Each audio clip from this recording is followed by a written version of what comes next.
নমস্কাৰ এই মুহূৰ্তত এটা অত্যন্ত গুৰুত্বপূৰ্ণ খবৰ দিব বিচাৰিছো অসম চৰকাৰৰ কৰ্মচাৰীৰ বাবে আহিছে ভাল খবৰ দুটা দিনৰ বাবে অতিৰিক্ত ছুটি লাভ কৰিব অসম চৰকাৰৰ কৰ্মচাৰীয়ে অসম চৰকাৰৰ ফালৰ পৰা ডাঙৰ সিদ্ধান্ত গ্ৰহণ কৰা হৈছে মাত্ৰ কিছু মুহূৰ্তৰ পূৰ্বে এই তথ্য সামাজিক মাধ্যম যোগে প্ৰকাশ কৰিছে এগৰাকী মন্ত্ৰীয়ে আৰু যত উল্লেখ কৰা হৈছে যে অসম চৰকাৰৰ কৰ্মচাৰীৰ বাবে আহিছে ভাল খবৰ দুটা দিনৰ অতিৰিক্ত ছুটি এই বছৰ লাভ কৰিব অসম চৰকাৰৰ কৰ্মচাৰীয়ে দুটা দিনৰ বাবে অতিৰিক্ত ছুটি লাভ কৰিব কৰ্মচাৰীসকলে পিছে কোন কেইটা বাৰত কোন কেইটা দিনত ছুটি লাভ কৰিব আৰু কিহৰ বাবে ছুটি লাভ কৰিব সবিশেষ এই মুহূৰ্তত এনি টক্স দৰ্শকৰ বাবে লৈ আহিছো আমি জনাইছো গুৰুত্বপূৰ্ণ খবৰ ৰাজ্য চৰকাৰৰ কৰ্মচাৰীয়ে লাভ কৰিব বিশেষ ছুটি পিতৃ মাতৃ বন্দনা শীৰ্ষক আঁচনিৰ জৰিয়তে লাভ কৰিব বিশেষ ছুটি ৰাজ্যিক কৰ্মচাৰীসকলৰ বাবে 2021 বৰ্ষৰ পৰা এই ছুটি ধাৰ্য কৰি আহিছে ৰাজ্য চৰকাৰে ব্যৱস্থা কৰি আহিছে বিশেষ ছুটি পিতৃ মাতৃ আৰু শাহু শহুৰৰ লগত সময় অতিবাহিত কৰাৰ উদ্দেশ্যে দিয়া হয় এই বিশেষ ছুটি এই বছৰ 6 আৰু 8 নৱেম্বৰত ৰাজ্যিক কৰ্মচাৰীৰ বিশেষ নৈমিত্তিক ছুটি প্ৰদান কৰিব ৰাজ্য চৰকাৰে বিশেষ ছুটিৰ বাবে কৰ্মচাৰীসকলে পিতৃ মাতৃ বন্দনা পৰ্টেল যোগে আবেদন কৰিব পাৰিব ৰাজ্য চৰকাৰৰ তথ্যৰ জনসংযোগ সঞ্চালকালয়ে সদৰি কৰিছে এই বিশেষ তথ্য বছৰত দুটা দিন চৰকাৰী কৰ্মচাৰীসকলে যাতে নিজৰ পিতৃ মাতৃ নাইবা শাহু শহুৰৰ লগত সময় কটাব পাৰে তাৰ বাবে এই আঁচনি চৰকাৰৰ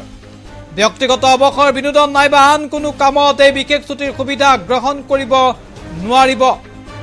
মাতৃ পিতৃ তথা শাহু শহুৰৰ সৈতে সময় অতিবাহিত কৰাৰ ফটো শ্বেয়াৰ কৰিব লাগিব ৰাজ্যিক কৰ্মচাৰীসকলে নিশ্চিতভাৱে গুৰুত্বপূৰ্ণ খবৰ আমি উল্লেখ কৰিছো এই জাননীখন আপুনি ভালদৰে চাওক য'ত উল্লেখ কৰা হৈছে মাতৃ পিতৃ বন্দনা এয়া পিতৃ মাতৃ শাহু শহুৰৰ সৈতে চৰকাৰী কৰ্মচাৰীক সময় অতিবাহিত কৰিবৰ বাবে এই ছুটি ধাৰ্য কৰা হৈছে 6 আৰু 8 নৱেম্বৰত এই ছুটি লাভ কৰিব কৰ্মচাৰীসকলে নিশ্চিতভাৱে গুৰুত্বপূৰ্ণ খবৰ আমি উল্লেখ কৰিছো আৰু য'ত অসম চৰকাৰৰ ফালৰ পৰা উল্লেখ কৰা হৈছে যে মাতৃ পিতৃ শাহু শহুৰৰ সৈতে স্মৰণীয় সময় অতিবাহিত কৰাৰ অৰ্থে ৰাজ্যিক কৰ্মচাৰীৰ বাবে বিশেষ নৈমিত্তিক ছুটি ধাৰ্য কৰা হৈছে আমি উল্লেখ কৰিছো 6 আৰু 8 নৱেম্বৰ এই ছুটি লাভ কৰিব চৰকাৰী কৰ্মচাৰীসকলে 7 নৱেম্বৰত ছট পূজা আছে 9 নৱেম্বৰত দ্বিতীয় শনিবাৰ সকলো মিলাই অসম চৰকাৰৰ ফালৰ পৰা এই বন্ধ ঘোষণা কৰা হৈছে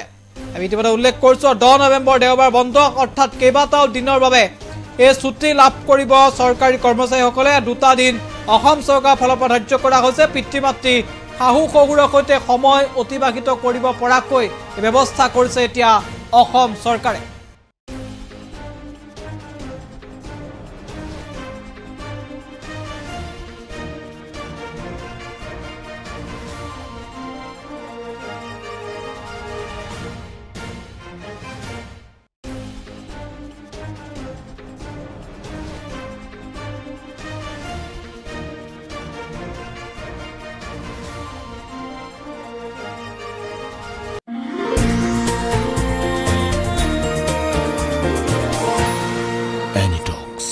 ভোটৰ বিপৰীতে ৰাইজৰ স্বাৰ্থত